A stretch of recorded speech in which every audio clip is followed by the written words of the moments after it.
Siema, witajcie na następnej wyprawie. Znajdujemy się właśnie pod główną bramą opuszczonego poradzieckiego garnizonu wojskowego.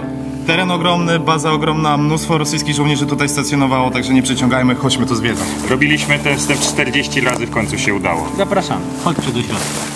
I tym razem nie uderzyłem Kuby latarką.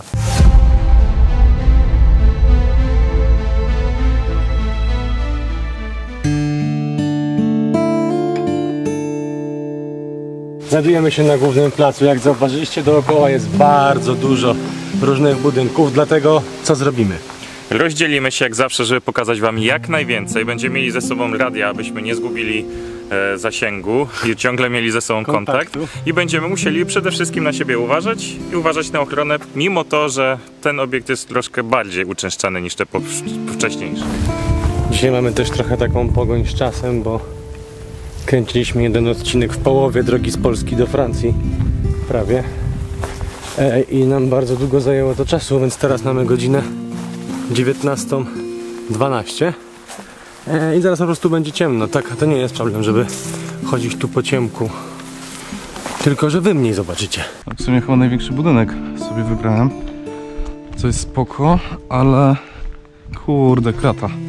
Tutaj było około 50 000 żołnierzy, może nie konkretnie w tym miejscu, ale w tych okolicznych bazach. A w mieście, w którym jesteśmy tutaj, tylko 15 000 lokalnych mieszkańców, więc standardowo tu były problemy z tego względu. Słuchajcie, pięknie to wygląda. W ogóle to miejsce ma jeszcze niemiecką historię, ale to pewnie zaraz usłyszycie albo już słyszeliście. A ja się muszę skupić, jak się dostać do środka, nie? W 45 wojska radzieckie tutaj weszły, przejęły ten cały obiekt. No i od 45 do 90 lat, czyli mniej więcej do upadku komunizmu, tutaj stacjonowały. Było tutaj około 40 000 żołnierzy, a same miasteczko liczyło 15, więc no to pomyślcie sobie, ile ich tutaj było. Nie tylko to byli żołnierze, ale również ich rodziny. I to będzie chyba moje wejście. Problem jest bardziej w tym, że nie wiem jak ułożyć aparatu, więc go muszę tam wsadzić, wejść i dopiero zacząć kręcić. No dzień dobry. Jestem. Robię trzecie podejście do tego miejsca, bo wiesz, ciągle mi się kamera. Słuchajcie, kratownica, prawdopodobnie była tu kancelaria, albo składowano broń, albo jakieś inne dokumenty. I spróbuję iść na piętro, może tym razem uda mi się je nagrać. Coś dziwnego, bo co chwilę się zawieszała i nie mogę nic zrobić. Dopiero wyjęcie baterii, użycie z powrotem, czyli typowe IT włącz-wyłącz zaskutkowało. Na 99% jesteśmy w budynku dawnych koszar. O, lustro. Stare lustro. Tylko ktoś nie wpadł na to, że 7 lat nieszczęść jest po zbiciu. Zobaczę, czy uda się coś znaleźć z tego, co słyszeliśmy. To są na terenie jednostki są stare mozaiki radzieckie. W tamtym budynku jest Łukasz i udało mu się wejść. Więc to już jest połowa sukcesu, bo to jest główny budynek i najważniejszy budynek. Więc fajnie, że wszedł. Tak? Melduję, że drugi budynek zaliczony, jestem w środku. No to tylko ja jeszcze nie wszedłem. Szukam dookoła tych koszarów jakiegokolwiek wejścia i wszystko jest tak szczelnie zabite, że byłoby to ciężkie, gdyby nie to, że właśnie znalazłem wejście. Dobra, zobacz, czy jeszcze na mapie, gdzie jest ta sala gimnastyczna, bo ją trzeba znaleźć. Wydaje mi się, że sala gimnastyczna to jest tam, gdzie my staliśmy na samym początku. Te filary ogromne po jednej albo po drugiej stronie. To ja jestem w tym budynku, co szukam. Ale zanim jednak pójdę szukać sali gimnastycznej, to idę na dach, bo zaraz będzie ciemno, a ja chciałem polatać dronem. Tylko mam nadzieję, że jest to wejście też w inne partie budynku, a nie tylko to tu, ale tak, będę mógł chodzić wszędzie. No dobra, szybko się pośpieszyłem, za bardzo się pośpieszyłem z tym chodzeniem wszędzie. Tu jest zabite, dalej nie pójdę. Chodźmy tutaj.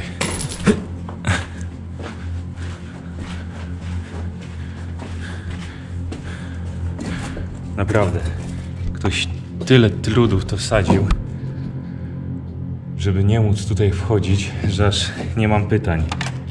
Nie dość, że to jest na zewnątrz, jak widzieliście, ogrodzone, to i wewnątrz też wszystko jest zabite.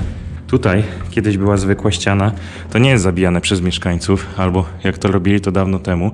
Budynek jest z końca XIX wieku, początku XX wieku, a widać pod kolor, że to kiedyś na pewno coś tu dokładano, ale dawno temu. Jest wybite, jakby syp to był. Na razie nie jest to tak śliskie, choć jest to naprawdę strome. Jestem na dole. Udało mi się. Wejście będzie trochę trudniejsze. Nie wiem, czy to widać na kamerze. Jest dosyć stromo, ale powinno się udać wejść. A jak nie, to chłopaki mnie będą szukać. Zobaczcie, krata. Najprawdopodobniej od jakiejś większej bramy. Wentylator z silnikiem. Tam nie będę przechodził tym małym okienkiem, bo z drugiej strony też jest przejście. Widzicie? Tutaj kiedyś normalnie można było wejść. Teraz jest wszystko zabite. W ogóle dziwne uczucie, że to jest zabite dechami. I teraz sobie przypominam jakieś horrory albo straszne filmy, że było jedno, jedyne wejście i zaraz ktoś zamuruje to wejście i nie wyjdę stąd. Oczywiście żartuję, bo nic takiego się nie stanie. W razie co chłopaki mnie wyciągną. O, ciekawostka. Więc może tam są jakieś sekrety tajne sowieckich wojsk. O, zobaczcie, gwiazda sowiecka. To pewnie jeszcze z tamtych czasów. Tak, to na 100% żołnierze rosyjscy pisali. Zobaczcie, to jest wentylatorownia. Ura! No jak to żołnierze rosyjscy, że w razie ataku właśnie mieli. Możecie kojarzyć z 4 pancernych psałek, że żołnierze biegli i krzyczeli ura. Abakan.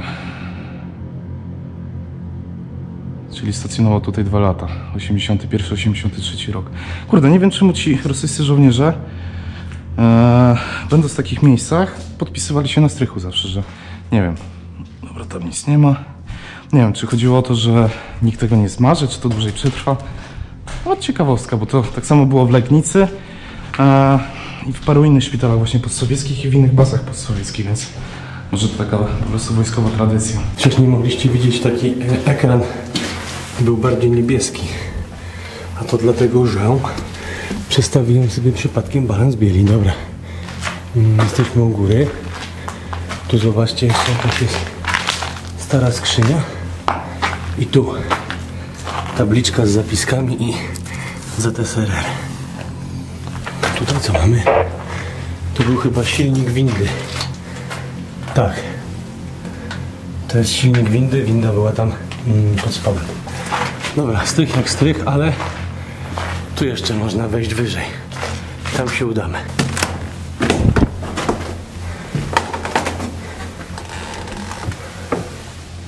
To jest po prostu takie przejście. I tyle. Czyli niestety, ale nie da rady wejść na dach. W sumie ten dach jest taki dwuspadzisty. Więc idziemy na dół i szukamy tej sali gimnastycznej, jeżeli ona była w tym budynku. To jest mega ciekawe miejsce. Widzieliśmy właśnie ją u Sietry na kanale. Pozdrawiamy, jeżeli oglądasz. Zobaczcie, tutaj jest to wielkie koło, a my wchodziliśmy tam, gdzieś do tego budynku, ale z tamtej strony.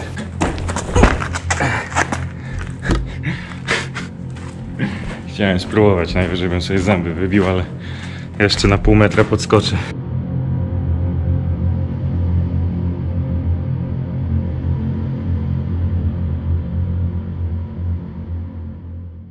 W ogóle wchodząc tu zapomniałem o kompletnie wszystkim. No po prostu jak człowiek się tym lubi to i widzi takie miejsca, no to po prostu to głowa mała. Jest cudownie. Halo, halo Łukasz? Halo, Gdzie jesteś? Halo. słyszysz? No słyszę. Jestem teraz na tej głównej drodze. No ja jestem w sali teatralnej, tak mniej więcej takiej jak na drążu, powinniśmy się pokręcać, to też na górę bije. Wow! Aż żałuję, że tutaj nie ma chłopaków. Przydałoby się właśnie jakaś aparat albo coś takiego. Wow! Wejdę na scenę, będzie lepiej.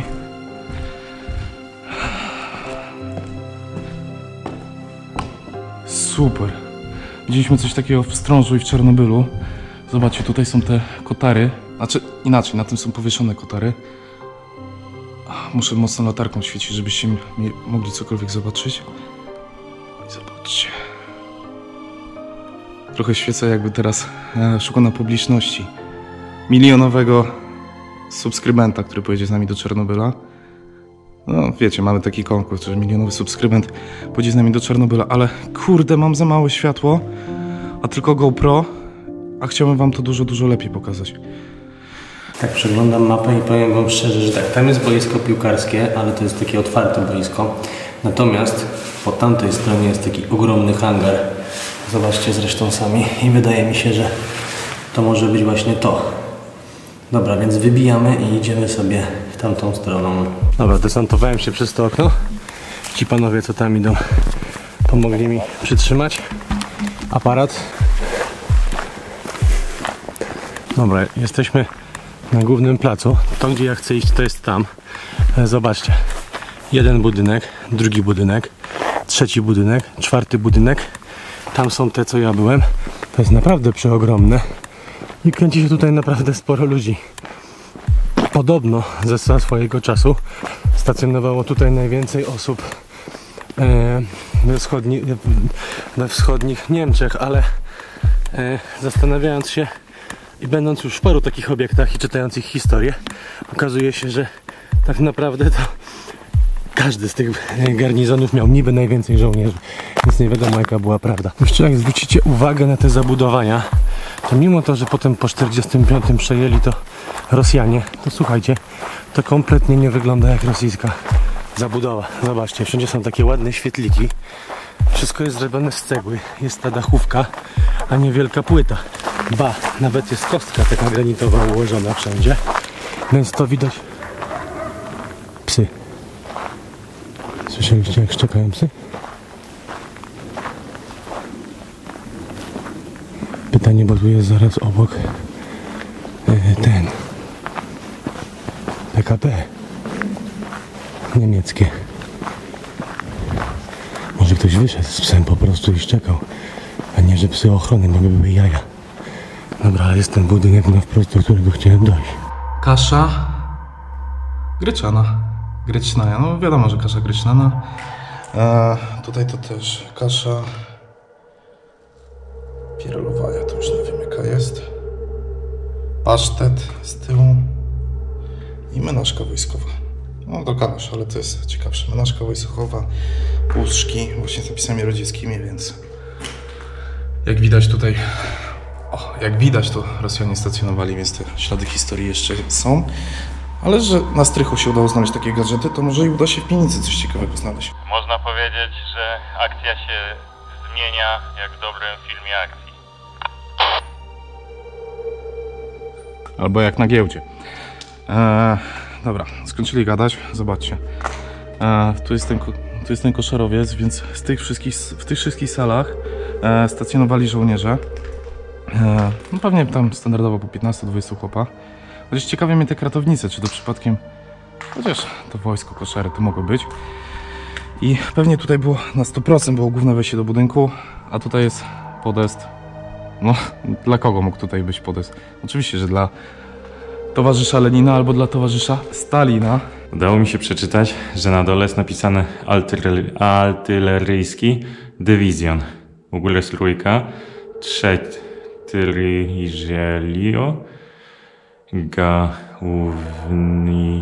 Trzeci główny dywizjon artyleryjski, czyli znajduje się w budynku trzeciego głównego dywizjonu artyleryjskiego. Kurczę, coraz lepiej mi idzie czytanie. Coś mi tam właśnie zafascynowało, powiem wam. Myślałem, że to jest obraz. Naprawdę z daleka to wyglądało jak jakaś hala i ogromny obraz, ale to ze względu na ten kolor, światło rzucające, no i tą dyktę. Tutaj. A to jest po prostu zwykły pokoik na końcu korytarza. Naprawdę dużo osób do nas pisało. Zróbcie taki odcinek, na którym nie ma ujęć, na którym jesteśmy sobą, na którym jest mniej historii, a więcej eksploracji. Więc wchodzimy tam, gdzie się da. gadamy tylko o swoich spostrzeżeniach. Historia podstawowa, żebyście wiedzieli, gdzie mniej więcej jesteśmy. A cała reszta to dzieło przypadku. Dajcie znać, czy coś takiego Wam również się podoba i potrzebujecie czasem takich odskoczni. Czy może wolicie konkrety. Mundury znalazłem. To jeszcze mundury. Mundury i mapa rosyjska cyrylicą w legendzie. 1986 rok. Spójrzcie. Polska.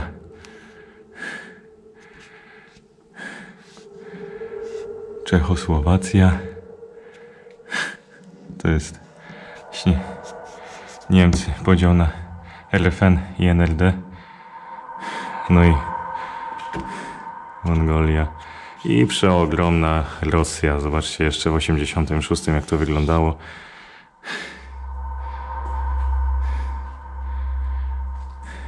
No trochę inaczej. Jak możecie znaleźć parę zmian. No jestem w raju. Po raz kolejny to powtórzę. 1991 rok. Prawda, gazeta się nazywała. Ja bym powiedział bardziej w tych czasach gówno, prawda. Czy jakaś gazeta w ogóle? Sowiecki Wojn? Soviet Soldier. Kolejne gazety jeszcze z 80 lat. Zobaczcie. Menażki. Naczynia. Tutaj nawet rosyjskie jakieś pamposzki mieli. Ja pierdzielę. A tu co to? Spodnie. Jakaś torba to była, ale już rozkłada się. Telefon.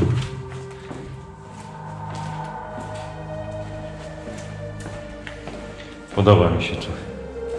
Naprawdę mi się to podoba. Wydaje mi się, że panowie Belgowie się pomylili. I jednak to jest ta sala gimnastyczna. To jeden z takich bardzo słynnych fresków tego miejsca, mianowicie przedstawiamy, zobaczcie tutaj Plac Czerwony. U góry prawdopodobnie to jest brama brandenburska i to już zostało namalowane przez Armię Czerwoną. I co ciekawe, było to jakby takie, nie wiem, połączenie dwóch narodów. Wiemy, że okoliczni mieszkańcy, kiedy tutaj stacjonowali Rosjanie, tak? Radzieccy żołnierze, to wtedy mieszkańcy tutaj nie chcieli. Żony oficerów szybko wykupowały wszystkie ubrania, powiedziały, że w czwartek są dostawy. No generalnie nie żyło im tutaj najlepiej z nimi, że tak powiem.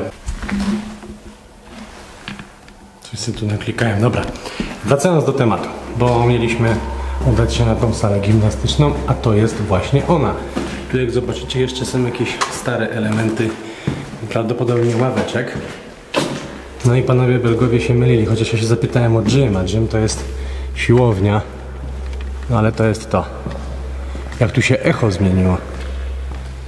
Słuchajcie, tak, mamy kosza, jeszcze wisi. Ta część parkietu, tak naprawdę zobaczcie, jeszcze jest no w takim stanie, żeby można było pograć. Natomiast już w tej części parkietu sobie nie pogramy. O, i znowu, I lost my fat cap, found it. Zobaczcie, to jest ten taki listek, który się pojawia prawie na wszystkich graffiti w Niemczech. Ale tu jest jeszcze jedna rozkmina. Mianowicie z tą suwnicą. Oglądaliśmy właśnie film Sietry. Pozdrawiamy Sietra. I była rozkmina, po co służyła ta suwnica. No i generalnie temat jest taki, że przecież wcześniej mieli to Niemcy, więc tu mogły być właśnie jakieś magazyny, hangary, cokolwiek. I to pomieszczenie mogło służyć do innych celów. Potem właśnie Rosjanie je zaadoptowali na pole, na koszykówkę po prostu i salę gimnastyczną, ale wcześniej mogło być zupełnie czymś innym. No i ta suwnica by o tym świadczyła.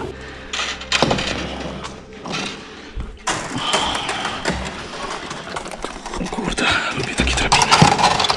Nie, budynku, oddaj mi latarkę. Self piątka za budynek. To jest ten kompleks, po którym chodziłem, on jest przeogromny. Każde z tych okien to jest jedno może nie za jedno, ale tak 2-3 okna to jest jeden pokój właśnie, w których był koszary. To są te luksfery, o których mówiłem i tam jest miejsce tego graficiarza. I tutaj środkiem się wchodziło do tego teatru, który na mnie ogromne wrażenie zrobił. Wow, lubię takie miejsca. No a tutaj jest ten cokół, na którym stał Lenin najprawdopodobniej, bądź Stalin. Skóra nawet. Albo coś na zasadzie. Mundurów jest tu dużo. Wszyscy by mogli się ubrać na każdym piętrze, coś widzę. Zazwyczaj w takich miejscach mundury to towar deficytowy, bo zazwyczaj one są po prostu zabierane z wojskami, które odchodzą. Więc widocznie musiał być tutaj w latach 90. magazyn, którego nie wywieźli. No i w związku z tym, że go nie wywieźli, został rozwleczony i rozkradziony, a cała reszta po prostu gnije po dziś dzień. Wychodzę już stąd, bo chłopaki wołali, a nie chcę, żeby na mnie czekali gdzieś albo się denerwowali o mnie. Właśnie, to jest chyba ta nie, chciałem powiedzieć, że z kosmicznego meczu, ale nie, dobra, tam był królik. Dobra, idziemy dalej. Co my tu mamy? No to słuchajcie, wygląda jak typowe zakłady naprawcze. Na 1.000.000%. Dokładnie. Miejsca jakby, taki park maszyn, miejsce na maszyny. Tutaj, zobaczcie, kolejne umieszczenia. Ale to wszystko wygląda tak, jak jakieś hale. Rozkmincie. Po prostu potem zostało to zaadoptowane na salę gimnastyczną, ale na początku na 1.000.000% były to jakieś zakłady. No, zwróćcie uwagę, nawet są takie kabiny, takie boksy porobione. Wszędzie są szyby dookoła. Tak, na 100%. Tak nie wyglądają hale sportowe. No, to się ciągnie, tu by można było chodzić. Tam jeszcze jest wyższe piętro. To jest w ogóle wyjście na zewnątrz, takie lightowe. A tu zobaczcie, są jeszcze jakaś rozdzielnia elektryczna i wszystko jest na 380 V, czyli na siłę. Dobra, idźmy jeszcze, zobaczymy drugą stronę, bo to pole do siatkówki. Co ja gadam w ogóle? Ten boisko do koszykówki, to porównanie do tych hal, to ono było malutkie. Szkoda, że nie ma ze mną Łukasza, bo by mi przetłumaczył, ale może wy napiszecie w komentarzu, co tu jest napisane i się dowiemy, co mogło stać właśnie w tym miejscu. Tu się zrobił taki jakby mikroklimat i pachnie tutaj takim olejem, jak w takim starym zakładzie, jak kiedyś na PZL-u. No, i druga rzecz, znajduję coś takiego już drugi raz. To wygląda trochę jak jakiś element zacisku, sprzęgła, czy bardziej jak hamulca, nie zacisku, czy sprzęgła. Zobaczcie, jakie to jest duże w ogóle. Więc na bank coś tutaj było produkowane. O, zobaczcie, jeszcze są zapisy po rosyjsku. Tu jest coś po polsku napisane? Nie. Nutzlast 50 kg na metr kwadratowy. Czyli może chodzi o nacisk tej górnej półki.